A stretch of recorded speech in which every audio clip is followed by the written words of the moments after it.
He looks over his seat and through the back window, over the pile of pumpkins in the tray as a car whooshes by on the road. Dad backs up to the door, fast. Nash can see a beef jerky stand right behind him at the entrance. He wants to yell out and tell Dad it's there, but it's too late. Dad trips over it and falls on his backside, spilling cash and packets of jerky everywhere. He scrambles to his feet, stuffing money into his pocket. He grabs a box off a shelf, sticks it under his arm and tries to exit, but he can't. The attendant motions to push rather than pull. Dad finally gets the door open. He hobbles to the car as quickly as his beat-up body will allow. Nash feels a cold trickle of sweat running from his hairline down his spine as he urges Dad to hurry up. When Nash runs, he always comes home strong, and right now he needs his father to. Dad rips open the car door and jumps in, throwing a box of Turkish delights in Nash's lap. They're Dad's favourite. "Where's my keys?"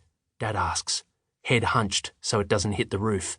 "You promised me you'd stop stealing stuff," Nash says quietly. "Where are they?" he growls. Dad's always losing his keys. In your pocket? And they're always somewhere obvious.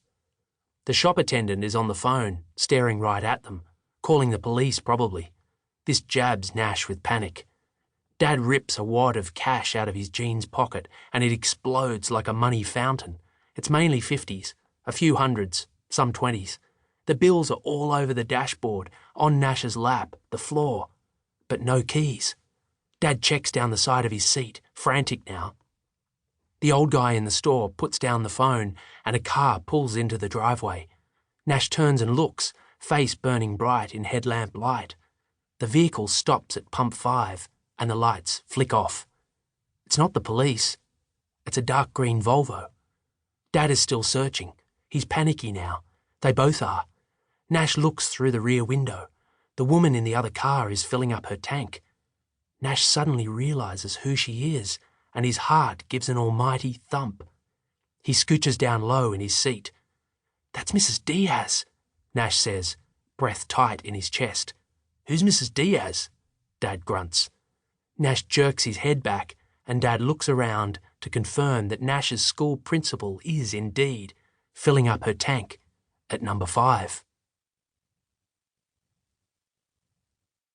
2. Chase. Metallic distortion screeches over the outdoor speakers. "Shopper at pump 5, please be aware that there's a potentially armed man at number 7 who has robbed the station. Police are on their way." Mrs. Diaz looks up at Dad's truck. Nash can see her in the rear view. She holsters the nozzle, sloshing fuel down the front of the pump, then gets into her car and reverses, tearing out of the driveway, skidding sideways across the 2-lane road with a high-pitched rubber scream. She straightens up and takes off past a sign that says Broken Ridge 4. One thing is clear to Nash. Mrs. Diaz is an incredible driver. He wants to tell Griff tomorrow but figures it's probably best not to mention it. Now it's just Nash, Dad, the shopkeeper, and 4 kilometres of desert night between them and home. Not home, Nash thinks. He never wants to think of this place as home. In the way distance, a siren sounds. Nash feels a wave of nausea wash over him, and his head starts to throb. "Help!" Dad pleads. Nash searches under and down the side of his seat before he catches the silvery glint of Dad's keys hanging from the ignition. "Dad," he says, pointing. That's the thing with Dad. He's a sunglasses on his head kind of guy. He turns the engine over and stomps on the accelerator. Bruce Springsteen, Dad's favourite, bursts from the speakers, something about being born to run, as the ute jerks forward with a squeal of tyres. Police lights speed through the night towards them.